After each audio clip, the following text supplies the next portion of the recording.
Canada പലായനം ചെയ്യുന്നവർക്ക് എന്നും സ്വപ്നഭൂമിയായിരുന്നു ആ രാജ്യം. അവസരങ്ങളുടെയും സഹിഷ്ണുതയുടെയും വൈവിധ്യത്തിന്റെയും ഈ മണ്ണ് ലോകമെമ്പാടുമുള്ള കുടിയേറ്റക്കാരെ ഇരു കൈകളും നീട്ടി സ്വീകരിക്കുന്നു. എന്നാൽ ഈ സൗഹൃദപരമായ സമീപനത്തിനിടയിലും ദീർഘകാലമായി നിലനിന്നിരുന്ന ഒരു നിയമക്കുരുക്ക് പല കുടുംബങ്ങൾക്കും തലവേദനയായിരുന്നു.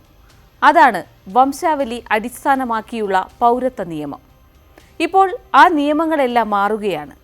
കാനഡയുടെ പൗരത്വ നിയമങ്ങളിൽ വന്ന ഈ സുപ്രധാന പരിഷ്കരണം പ്രത്യേകിച്ച് ഇന്ത്യൻ പ്രവാസികൾ ഉൾപ്പെടെയുള്ള കുടിയേറ്റ സമൂഹത്തിന് എത്രത്തോളം പ്രയോജനകരമാകുമെന്ന് നമുക്ക് വിശദമായി പരിശോധിക്കാം.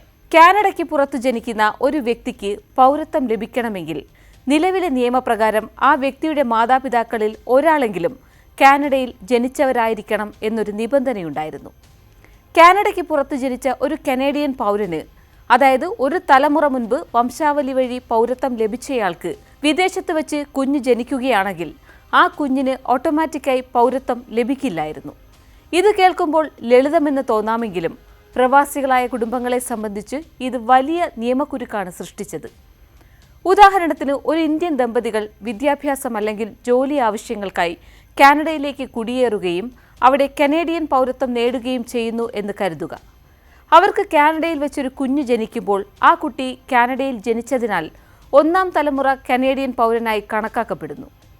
എന്നാൽ ഈ കുട്ടി വളർന്ന് വലുതായ ശേഷം വിദേശത്തൊരു ജോലി ലഭിച്ച് മറ്റൊരു രാജ്യത്തേക്ക് പോകുകയും അവിടെ വെച്ച് ഈ കനേഡിയൻ പൗരന് ഒരു കുഞ്ഞ് ജനിക്കുകയും ചെയ്യുന്ന സാഹചര്യത്തിൽ പഴയ നിയമപ്രകാരം ഈ രണ്ടാം തലമുറ കുഞ്ഞിന് വംശാവലി അടിസ്ഥാനത്തിൽ പൗരത്വം ലഭിക്കില്ലായിരുന്നു.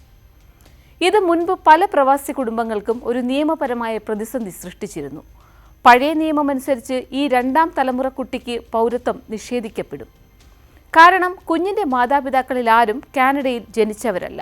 അവർ വംശാവലി വഴി പൗരത്വം നേടിയവരുമാണ്. ലോകമെമ്പാടും സഞ്ചരിച്ച് ജോലി ചെയ്യുന്ന പ്രൊഫഷണലുകളുടെ കാലഘട്ടത്തിൽ ഈ നിയമം പലപ്പോഴും കുടുംബങ്ങളെ വിഭജിക്കുകയും അവരുടെ സഞ്ചാര സ്വാതന്ത്ര്യത്തെയും പൗരാവകാശങ്ങളെയും ബാധിക്കുകയും ചെയ്തു. ഇതൊരു രണ്ടാം തരം പൗരൻ എന്ന അവസ്ഥയിലേക്ക് അവരെ കൊണ്ടെത്തിച്ചു. കുടുംബ ബന്ധങ്ങൾക്കും പൗരാവകാശങ്ങൾക്കും മേൽ ഈ നിയമം ഏൽപ്പിക്കുന്ന ആഘാതം ചെറുതല്ലായിരുന്നു. ഈ വിഷയത്തിൽ കോടതികളിൽ നിരവധി കേസുകൾ വന്നു.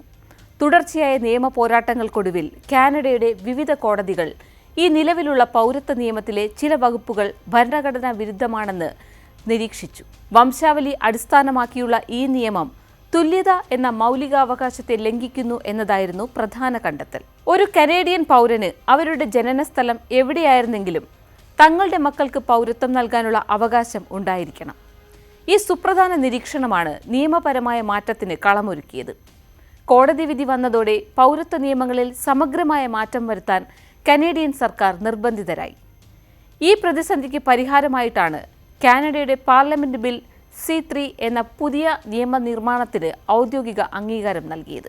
ഈ ബിൽ മുൻ നിയമങ്ങളുടെ പരിമിതികൾ നീക്കം ചെയ്യുകയും വിദേശത്ത് ജനിച്ചതോ ദത്തെടുക്കപ്പെട്ടതോ ആയ കുട്ടികളുള്ള കനേഡിയൻ കുടുംബങ്ങൾക്ക് പൗരത്വം നൽകാനുള്ള വാതിൽ തുറക്കുകയും ചെയ്യുന്നു. പുതിയ പൗരത്വ നിയമമായ ബിൽ C3യുടെ പ്രധാന ഗുണങ്ങൾ പല തലമുറകളായി പൗരത്വം സംബന്ധിച്ച അനിശ്ചിതത്വത്തിൽ കഴിഞ്ഞിരുന്നവർക്ക് ആശ്വാസകരമാണ്. ഒന്നാമതായി, ഇത് നിയമപരമായ സമത്വം ഉറപ്പാക്കുന്നു. അതായത് കാനഡയിൽ ജനിച്ച കനേഡിയൻ പൗരന്മാരുടെയും വംശാവലിയിലൂടെ പൗരത്വം നേടിയ കനേഡിയൻ പൗരന്മാരുടെയും വിദേശത്ത് ജനിക്കുന്ന കുട്ടികൾക്ക് യാതൊരു വിവേചനവുമില്ലാതെ ഇനി പൗരത്വം ലഭിക്കും. ഇത് പൗരന്മാരെ അവരുടെ ജനനസ്ഥലത്തെ അടിസ്ഥാനമാക്കി രണ്ടായി തിരിക്കുന്നത് ഒഴിവാക്കും. രണ്ടാമതായി, ഈ നിയമത്തിന് മുൻകാല പ്രാബല്യമുള്ളതിനാൽ പഴയ നിയമങ്ങൾ കാരണം പൗരത്വം നിഷേധിക്കപ്പെട്ട ആയിരക്കണക്കിന് ആളുകൾക്ക് ഇപ്പോൾ പൗരത്വം ലഭിക്കാൻ അർഹതയുണ്ടാകും. ഇത് വർഷങ്ങളായി പൗരത്വമില്ലാതെ ജീവിച്ചവരുടെ ജീവിതത്തിൽ വെളിച്ചം വീശും.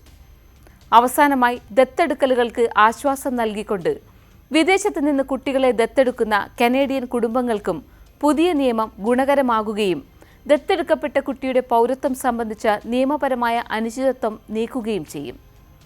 കാനഡയിലെ ഏറ്റവും വലിയ കുടിയേറ്റ സമൂഹങ്ങളിലൊന്ന് ഇന്ത്യൻ വംശജരാണ്. വിദ്യാർത്ഥികളായും IT പ്രൊഫഷണലുകളായും സംരംഭകരായും ആയിരക്കണക്കിന് ഇന്ത്യക്കാർ എല്ലാ വർഷവും കാനഡയിലേക്ക് എത്തുന്നു. ഇവർ കാനഡയുടെ പൗരത്വം നേടിയ ശേഷം ഇന്ത്യയിലോ മറ്റ് രാജ്യങ്ങളിലോ ജോലിയോ മറ്റ് ആവശ്യങ്ങൾക്കോ താമസിക്കുമ്പോൾ കുട്ടികൾ ജനിക്കാനുള്ള സാധ്യത വളരെ കൂടുതലാണ്. ഇന്ത്യയിൽ ജനിച്ച ശേഷം കാനഡയിലേക്ക് കുടിയേറിയ ഒരു കനേഡിയൻ പൗരന് ഇന്ത്യയിൽ വെച്ച് ഒരു കുഞ്ഞ് ജനിക്കുകയാണെങ്കിൽ ആ കുഞ്ഞിന് പൗരത്വം ലഭിക്കുമോ എന്നതായിരുന്നു മുൻപത്തെ പ്രധാന ആശങ്ക. ഇപ്പോൾ ബിൽ C3 വന്നതോടെ അത്തരം കുടുംബങ്ങൾക്ക് യാതൊരു ആശങ്കയുമില്ലാതെ തങ്ങളുടെ കുട്ടികൾക്ക് കനേഡിയൻ പൗരത്വം ഉറപ്പിക്കാൻ സാധിക്കും.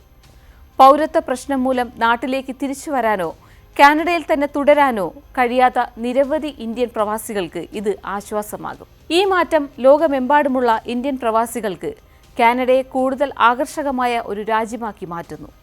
കാനഡയുടെ ഈ നിയമമാറ്റം യാദൃച്ഛികമല്ല. ആഗോളതലത്തിൽ തന്നെ പൗരത്വം സംബന്ധിച്ച നിയമങ്ങൾ കൂടുതൽ ഉദാരമാക്കാനുള്ള ഒരു ട്രെൻഡ് നിലനിൽക്കുന്നുണ്ട്. US, ബ്രിട്ടൻ തുടങ്ങിയ രാജ്യങ്ങളിലും വംശാവലി അനുസരിച്ചുള്ള പൗരത്വ നിയമങ്ങൾ നിലവിലുണ്ട്. എന്നാൽ കാനഡ സ്വീകരിച്ച ഈ സമഗ്രമായ മാറ്റം തങ്ങളുടെ പൗരന്മാരോടുള്ള സർക്കാരിൻ്റെ പ്രതിബദ്ധതയാണ് എടുത്തു കാണിക്കുന്നത്.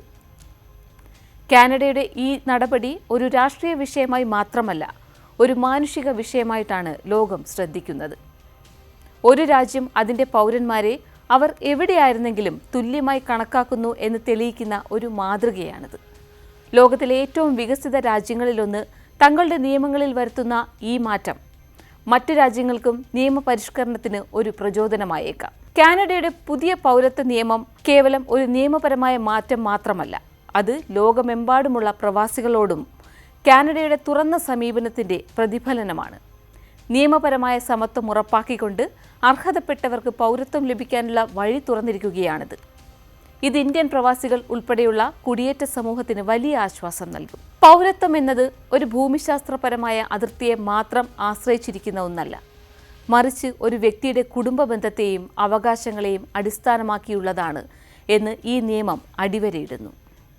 കാനഡ നൽകുന്ന ഈ ഉറപ്പ് ഭാവി തലമുറകൾക്ക് വേണ്ടി ഈ രാജ്യം അതിൻ്റെ വാതിലുകൾ കൂടുതൽ വിശാലമായി തുറന്നിടുന്നു എന്നതിൻ്റെ സൂചനയാണ്.